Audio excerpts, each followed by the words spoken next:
You gonna say it? Am I gonna say it? Somebody's gonna say it.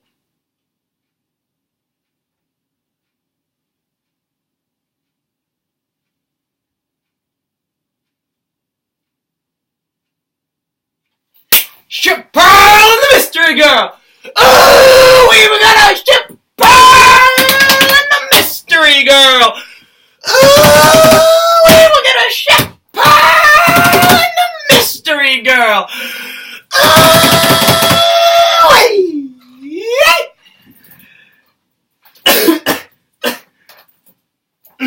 Hello everybody, it's the Group here, and I'm back in with the Steven Universe Vlog, and in today's episode is Pearl and the Mystery Girl, or Last One Out of Beach City, and in this episode, Amethyst is all excited to go to a concert with Greg, but when Greg cancels at the last moment, Pearl and Steven decide that they will instead go with her instead of, spending the night home playing puzzles.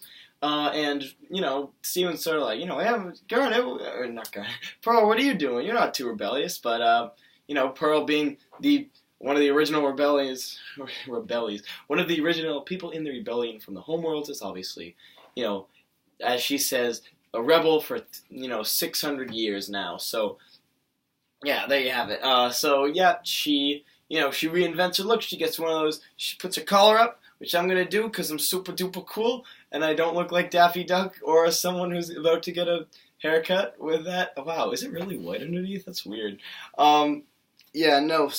Actually, I'll just get my other coat and wear that. So, yeah, so she gets, a reinvented look, and on their way there, they stop to get some drinks at the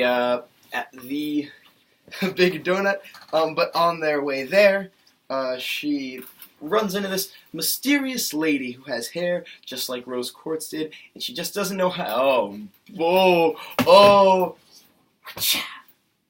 Hey girl, you like YouTube videos? Because I make YouTube videos. I winked, but you couldn't see it, because I wear sunglasses all the time. Anyway, so, what's good, my dudes? She sees Pearl and the rest of the crew see this girl who has hair just like Rose Quartz did, and Pearl wonders how humans can get pink hair, but Steven says it's dyed, and when that seems to be the way that Pearl would go about starting conversation with the pink-haired lady, she tries to, but she's just too nervous. She slips over, cups fall all over the ground. She's like, no big deal, whatever, I'll just, whatever, I don't care, I'll hang out later. They make it on their way to the show. Pearl, and when they're on their way to the show, in a little minivan, the pink-haired lady, who, her name's Mysterious Lady, I'm gonna call her pink-haired Mysterious, I'll go back and forth, is riding alongside on her little motorcycle, and when Pearl sees that she rides off into the distance while she's stuck at a red light, Pearl, is a rebel. Don't do this at home, kids. She sticks the shift into a drive. She goes past that red light. She goes super duper fast and races after that pink lady. But it is, it's no use when the police come and start chasing them. So what Pearl does is she pulls some crazy stylo and hides behind a not Hollywood, why did I say Hollywood? And hides behind a sign, and the police go by and they don't catch her. And there's a really funny joke about how she doesn't have a license because she's not from this planet. But when when they're hiding from the police, they find that their car has ran out of gas, and they'll probably never get to the concert, and Pearl's just fed up with this world. She doesn't think she's a rebel. She can barely talk to this lady she met. She doesn't like wearing these pants and this, sporty, super cool jacket. Yo, it's that boy! Oh, for anybody wondering, I have 3 Grumpetier jackets. This is the one I usually wear with the little Jorge Gutierrez pin on it. This is the one that I wear in videos when I get, injured somehow, so it doesn't get ruined. And then I have another one right there that I used to wear. You might notice that if you look at episode 1 of Cartoons vs. Cancer, or pretty much any video I made before 6 months ago, I wore a darker blue I wore a darker blue button down. That's a different one. It's way too small for me now. But I digress because nobody cares about that. In case, maybe that'll go on the Grow Up Studios Wikipedia page, which doesn't exist. Haha, make it exist. They hear music and they find out that the concert is right next door. So when they go there, the pink-haired lady is already there, and Pearl isn't afraid anymore. She goes up, talks to her, and walks away with the pink girl lady's number. Girl, you gonna shoot that space rock and that pink-haired lady! Woo! And that's pretty much they do this funny little 80s montage thing at the end. But that pretty much closes the episode. This was amazing. I love this episode. And I really, if you guys know this, you've been watching this show long enough, my show long enough, you know that I'm not the biggest on, I ship Lapis and Peridot, or I ship Jasper and no one, because she doesn't exist anymore. I'm never really the biggest on shipping characters, mostly because it's usually completely stupid and it's just weird. But guys, look at this episode. If Rebecca wasn't aiming to make people put these two characters together or think that they have some romantic connection, then what was the point of this episode? Okay, back up.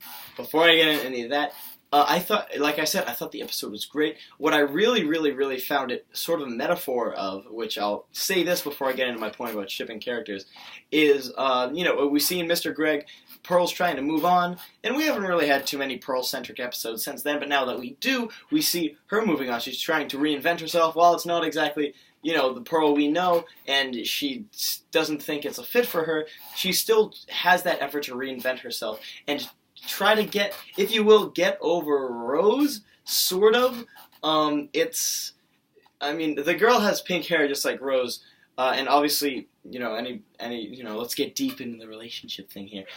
Usually when you break, you usually have the same interests in someone throughout a long period of dating them. If you dated a girl with blonde hair, per se, it's just completely random. This isn't like me getting super deep open mic. But if you dated a girl with blonde hair, chances sort of are that you'll go for a girl with blonde hair next time. Just due to just the way you are. Maybe that's not a good analogy. Whatever, who cares? But you get the point I'm trying to say. She's trying to move on, and even if it's not moving on in the terms of she looks completely different, it's a completely different person, it's still a human, mind you. Pearl still doesn't know how to talk to him, in terms of the way that I, the incredible interviewer I am, know how to make people feel so comfortable and talk to me. She's still like, yeah, I saved your planet, whatever. I'm diffractioned light particles that have a holographic form with mass, whatever. And, just stuff like that. And should I go for the double? I'm going for the double color. And it's just really, it's just character growth. It's character growth, and it's amazing character growth because you see her just talk to this person. You see her fail, and it's so, I guess, refreshing to see in the end, I guess, when she does succeed.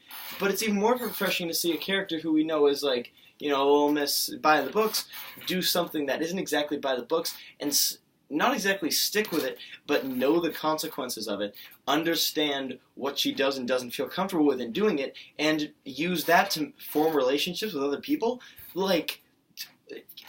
Who calls this a kid's show anymore? Honestly. Okay, it's aimed towards children 8 to 10, but that's different. It's different. I'm special. You don't know how old I am.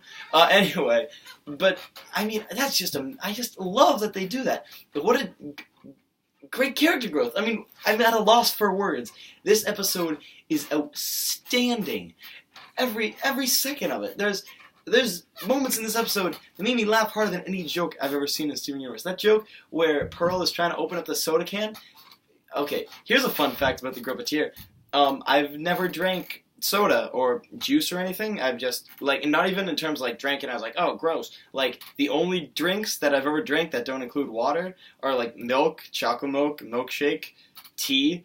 I can count them on one hand. Lemonade, soda, juice, Mountain Dew. I've never drank it, so this is just a stupid story. But this one time, I went to a DI tournament, if you know what that is, and there was water, but it was in a soda can, and like it was like soda canned water, and I didn't know how to open it. I still don't know how to open a soda can because I've never had to, and like it's just. I don't know why that joke like struck with me, but I don't know how to open a soda can. Pearl doesn't. We're practically best friends. Rebecca wrote this episode for me, guys. You guys think that just because I haven't had her on my show and I struggle every single day to find any way that I can possibly contact her, that we're not best friends.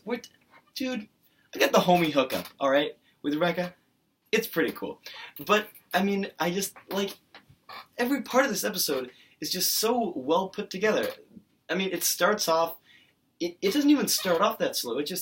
It's constantly bringing just a new side of a character you haven't seen, in just an enjoyable situation. And overall, I don't really know even how to describe it. It's just such an enjoyable episode. I love it. I love it, and I totally ship that mysterious lady in Pearl. It's stupid. Shipping is stupid, but I'm at a loss for words.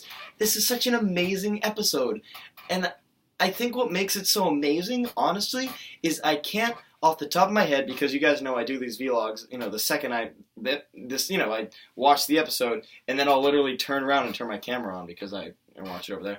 I'm at a loss for words, and I think that's what makes this episode so great. I can't really pinpoint, without having to think about it too hard, what I enjoy so much about it. I just enjoy it. And from what I've seen from other people, I talked to some people before I did the vlog because I was busy. Is people enjoy this episode? I enjoy this episode, and I think it's amazing. And I think like I said, I think the fact that I can't pinpoint what I love so much about it is what makes it so great. But besides that, guys, probably one of the best episodes of Steven Universe I've ever seen. Did you guys think this way? Let me know in the comments below, and I will see you guys later. The next episode of Cartoons vs. Cancer is being scheduled for the end of September / the beginning of October with John A. Davis, the creator of Jimmy Neutron, Boy Genius, the director of the movie The Ant Bully, and the director of the movie Jimmy Neutron, Boy Genius, of which the show was based off of, if you didn't know that. Yes, we're actually gonna have him. It's gonna be super duper cool. He takes pictures of like supernovas and stuff. I'm so excited. But a date will be posted later. Obviously, we're still in the stages of getting a date and stuff. But rest assured, you'll definitely see him alongside Everett Peck and Gary Trousdale. There's a lot of scheduling stuff I have to do. But besides that, I will see you guys later. If you like the episode, please tell me. Give me a thumbs up. I don't care. Bye bye.